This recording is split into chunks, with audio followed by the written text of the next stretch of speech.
12,000 कोटींचा चंदी का धंदा अखेर उघड.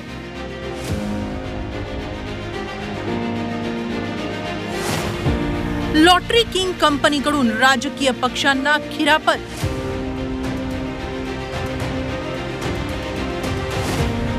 अपुरी माहिती दिली, कोर्टाकडून एसबीआयची खरडपट्टी.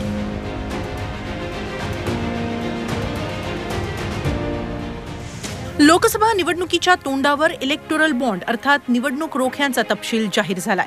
12 एप्रिल 2019 ते जानेवारी 2024 या 5 वर्षांच्या काळात तब्बल 12,155 कोटी रुपयांच्या इलेक्टोरल बॉन्डची विक्री स्टेट बँक ऑफ इंडिया अर्थात एसबीआयनं केली.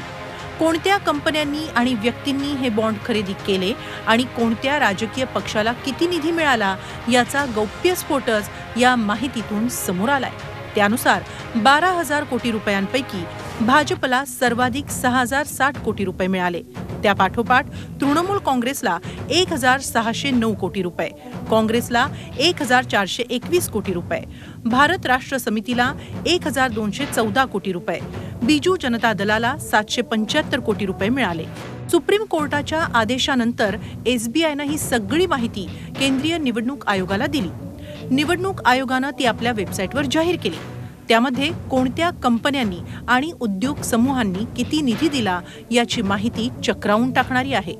जुगार आणि लॉटरी कंपन्यांनी सर्वाधिक निवडणूक निधी राजकीय पक्षांना दिल्याची धक्कादायक बाब उजेडात आली आहे. ईडी चौकशीच्या फेऱ्यात अडकलेल्या लॉटरी किंग सॅन्टियागो मार्टिनच्या future gaming and hotel services कंपनीनं सर्वाधिक म्हणजे 1,368 कोटी रुपयांच्या देणग्या दिल्यात.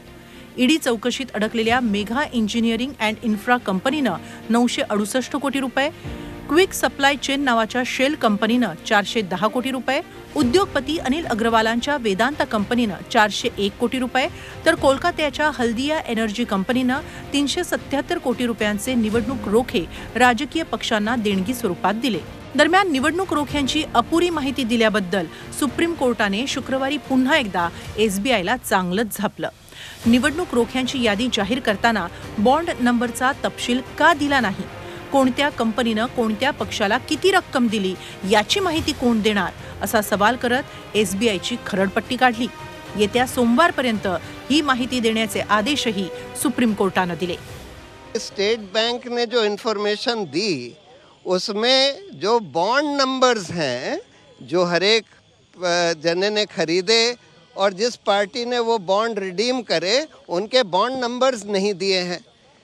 तो वो कुछ ऑर्डर पास करने जा रहे थे, लेकिन सॉलिसिटर जनरल ने बोला कि भाई स्टेट बैंक तो अभी है नहीं, वो पार्टी है नहीं, तो इसलिए उनको नोटिस इशू करे बगैर आप ऑर्डर मत पास करिए. तो उन्होंने स्टेट बैंक को नोटिस दिया है मंडे के लिए और मंडे को इसकी सुनवाई होगी कि स्टेट बैंक ने बॉन्ड नंबर्स क्यों नहीं बताए. इलेक्टोरल बॉन्डची माहिती देण्यास एसबीआय टाळाटाळ करत असल्याची बाब या निमित्तानं समोर आली आहे. आधी 30 जूनपर्यंत ही माहिती देता येणार नाही असं सांगत एसबीआयनं जबाबदारी झटकण्याचा प्रयत्न केला. मात्र सुप्रीम कोर्टानं बडगा दाखवल्यानंतर एसबीआयनं डोनर कंपन्या आणि लाभार्थी राजकीय पक्ष अशा 2 याद्या प्रकाशित केल्या. आता कोणत्या कंपन्यांनी कोणत्या राजकीय पक्षाला किती आणि कधी निवडणूक निधी दिला याचा तपशील उघड होईल. तेव्हा या चंदे का धंद्याचा काळा बुरखा आणखी टराटरा फाटेल. ब्युरो रिपोर्ट, झी 24 तास.